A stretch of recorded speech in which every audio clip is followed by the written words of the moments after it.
In his Vijayadashami address, the RSS chief Mohan Bhagwat has branded incidents of reported lynchings as attempts to defame India.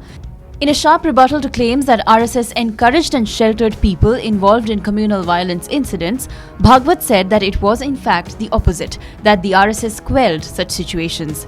He also stressed that the perpetrators of such violence existed on both sides, in the majority and the minority communities as well.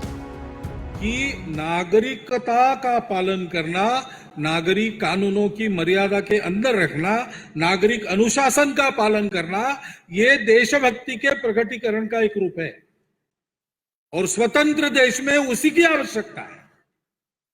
लेकिन ऐसा नहीं होता और इस प्रवृत्ति को बढ़ाया दिया जाता है।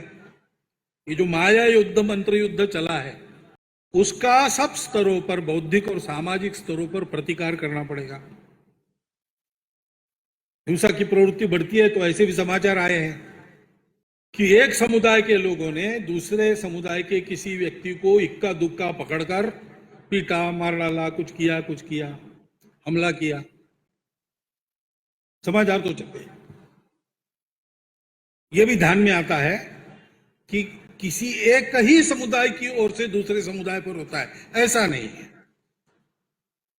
उल्टा भी हुआ है। यह भी ध्यान में आता है कि कुछ हुआ नहीं तब बनाया गया है, उकसाकर घटनाएं कराई गई है, और नहीं हुई है, दूसरा कुछ हुआ है, उसको इस रंग में रंगाया गया है। लेकिन 100 घटनाओं के अगर रिपोर्ट छपे होंगे तो 2-4 में तो ये बात ऐसी ही हुई होगी।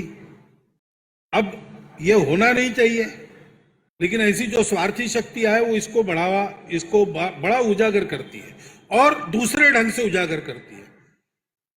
समाज के और किसी एक समुदाय ने यानी पूरे समुदाय ने नहीं, कहीं कोने में रहने वाले 10-5 व्यक्तियों में, और ये हिंसा की प्रवृत्ति भड़क गई, कानून वगैरह की परवाह न करते हुए उन्होंने कुछ किया, उसको उस पूरे समुदाय पर थोप देंगे, दोनों तरफ से, क्योंकि ये किसी के पक्षधर नहीं है।